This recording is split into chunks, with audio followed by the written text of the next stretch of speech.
Thomas Alva Edison जब school में पढ़ाई किया करते थे, छोटे बच्चे थे। एक दिन स्कूल से घर लौट करके आए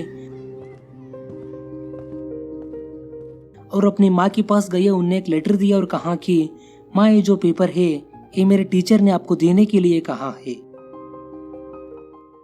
माँ ने वो पेपर खोली और पढ़ने लगी तो उनकी आंखें नम हो गई। उन्होंने थॉमस एडिसन को गले लगा लिया।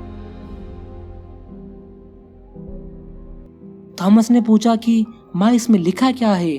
तो माँ फिर उस लेटर को दोबारा से खोल करके जोर जोर से पढ़ने लगी और कहने लगी, इसमें लिखा है थॉमस एडिसन एक जीनियस है, बहुत ही कमाल का बच्चा है, सुपर इंटेलिजेंट है और इस बच्चे को हम अपने स्कूल में नहीं पढ़ा सकते क्योंकि हमारे यहाँ पर इतने अच्छे टीचर्स नहीं है।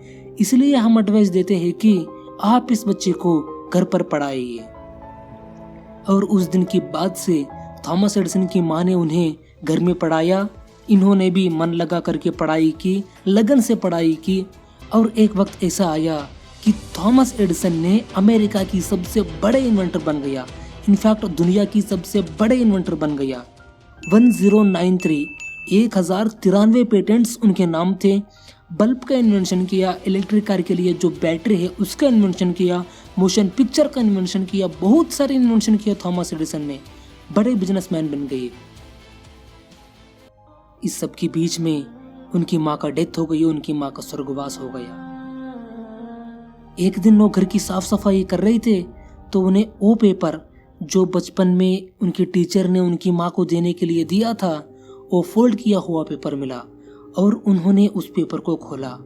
उस पेपर में लिखा था, आपका बच्चा मेंटली वीक है, मानसिक रूप से कमजोर है, हम इसे स्कूल में नहीं पढ़ा सकते, आप इसे घर पर ही रखें। और उस दिन थॉमस एडिसन की आंखों में आंसू आया। उन्हें लगा कि उनकी माँ ने कितना बड़ा काम किया है। अगर उनकी माँ जो पेपर में लिखा था वो ही पढ़ देती तो शायद थॉमस एडिसन नहीं बन पाते, शायद इस दुनिया में इतने सारे इन्वेंशन नहीं हो पाते।